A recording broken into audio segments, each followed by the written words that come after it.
Hi, folks. You're with Tacitus today, your pushback channel. Thank you for joining this audio live stream. In this essay, I'd like to talk about the extent to which the government or Western governments put their finger on the scales in all manner of ways now to artificially alter outcomes.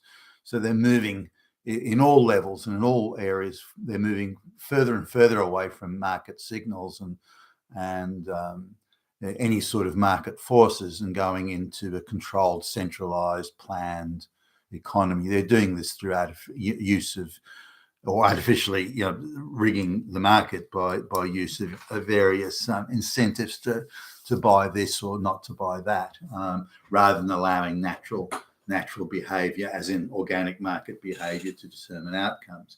Now, I suppose there's there's to some extent you can see, like, if a country's short on engineers, and they may say offer some sort of subsidy for students to study engineering, rigorously tested and examined engineering. They may do that, but that's for the benefit of all. That's not as if there's they're artificially producing an outcome because of an ideological agenda. It's a practical economic agenda and has again widespread benefit rather than narrow benefit. Now, there's some people that don't live too far from us, and they're very lefty. Their children, the girl's dating a black guy, and the son's dating an Asian chick, and this sort of stuff. She works for a government department, and she's the head diversity, equity, inclusion officer. She's a straight white lady though, very very public service type.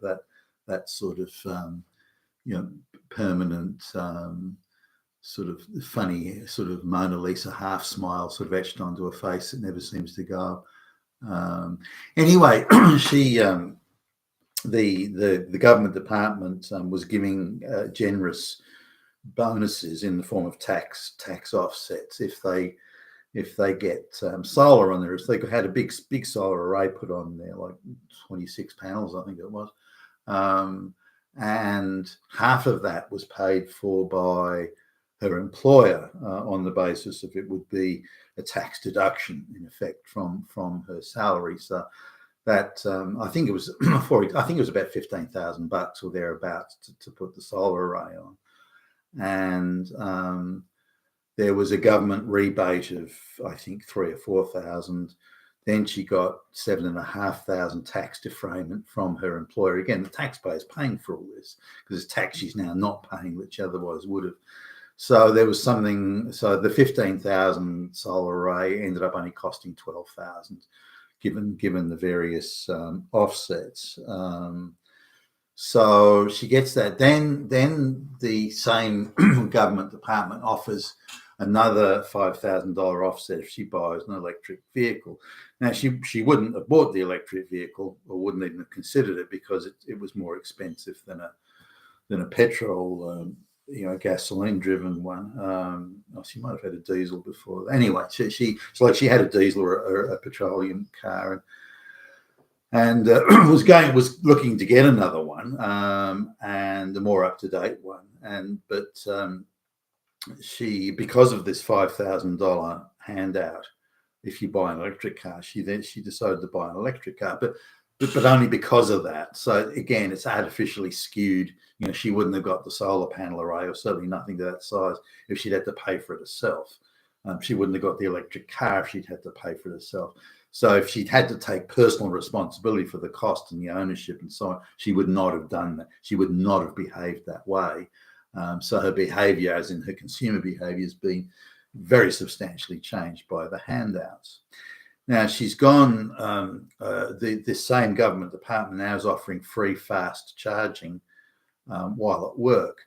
So she can drive to and from work. I don't think she does any other driving, to and from work, and can get free charging each time. Now, if you look at the cost of installing those fast charging stations, and then the cost of that recharging during peak demand times and so on, then this is another tax-free handout that now, you know, talking to her and having to be general because she's quite lefty, you know, diversity, equity, inclusion officer for manager, for fuck's sake. But she looked at the cost of recharging, of installing a fast charger in a house, you know, that sort of stuff.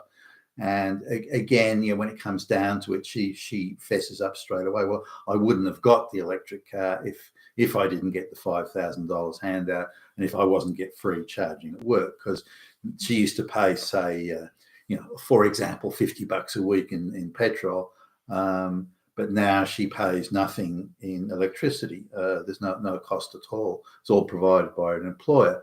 Now, because it's a government department, that cost is then passed on to the taxpayer, so it's not free at all. But again, it's artificially affected, very artificially affected her consumer behaviour and her attitude. But in order to get her to do that virtue signalling thing of buying an electric car, that the taxpayers had to subsidise her to the tune of $5,000 up front and you know, $20-30 every fucking day. So we're talking,